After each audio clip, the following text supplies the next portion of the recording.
Welcome to another episode of Meals with Marlene. Not only do I love to sell homes, I also love to cook. Today we are at 571 Longworth Avenue, Unit 9 in Bowmanville, and we have a salad dish that we're going to prepare today. It's actually a kale chickpea quinoa salad. As you can see, this is a beautiful kitchen. I'm really excited to make the salad here and use all the area and the space. So we're going to start with kale. Now I have some of this stuff pre-chopped up. We're going to start with 3 cups of kale. And again, this is going into the bowl. And I know I mentioned this before that my client made for me, and this bowl is incredible. So I have the 3 cups of kale, and then we're going to add to it, I've already also pre-cooked the quinoa. The tri-colored quinoa gives it a really pretty color. So 3 cups of that. So I'm going to dump that into the salad. And then we're going to put 1.5 cups of carrots. So you can take 3 carrots, you can shred them, you can chop them however you like. And then I'm going to put that into the salad. And then we're going to add a full can of chickpeas. Chickpeas are going to give you your protein. So we're going to put that in. On the way over here, I stopped at Algoma and grabbed some fresh green onions and also the kale. Alrighty, so I'm chopping up the 1/2 cup of the green onion. And the recipe will be in the description. I really love buying all my produce locally. There's lots of different farmers markets, the Newcastle, the Bowmanville one, Algoma, Prices. There's a whole bunch that are around locally, and obviously the vegetables taste a lot better, and we're supporting local. The next ingredient is going to be a 1/4 cup of sun-dried tomatoes. And you don't have, this is one thing that you can omit from the recipe. However, I love sun-dried tomatoes, so I'm not skipping them.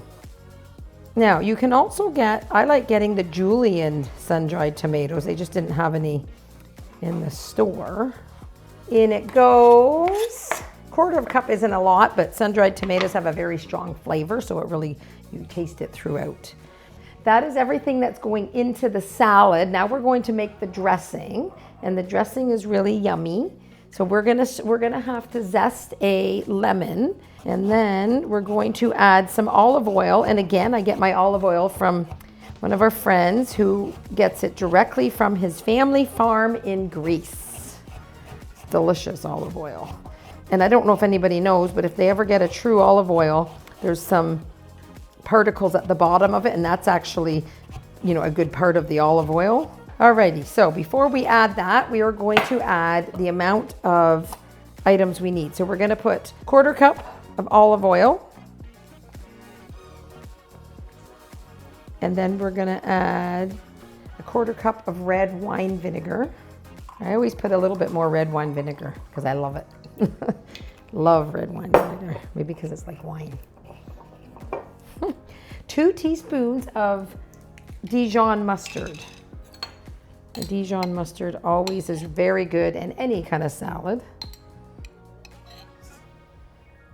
Where's that? I'll also just leave that in there. A large clove of garlic, just because I'm doing it here, I'm just going to use the jar, but typically I would use the regular clove of garlic. Clove of garlic, a little bit there. And we're going to put some salt. And we're going to put a teaspoon of maple syrup, just to give it a little sweetness here.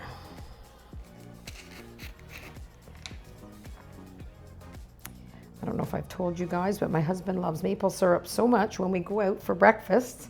If he thinks he's having pancakes or French toast, he actually takes maple syrup, puts it in a little bottle like this, and brings it to the restaurant. Because most restaurants don't have pure maple syrup. That's how much he loves it. All right, so we're gonna stir it up. I'm gonna add the lemon zest.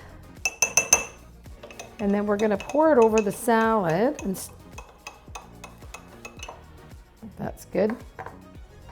Sometimes it does make extra, so you might not need all of it.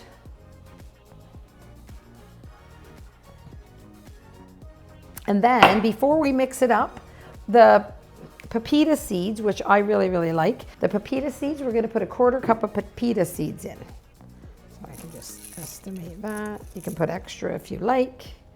And then we are going to stir it all up. Yummy. This is good as a meal, or if you like your meat, you can put, you know, a steak with it for a dinner. You can have it for lunch or some chicken. This is really good.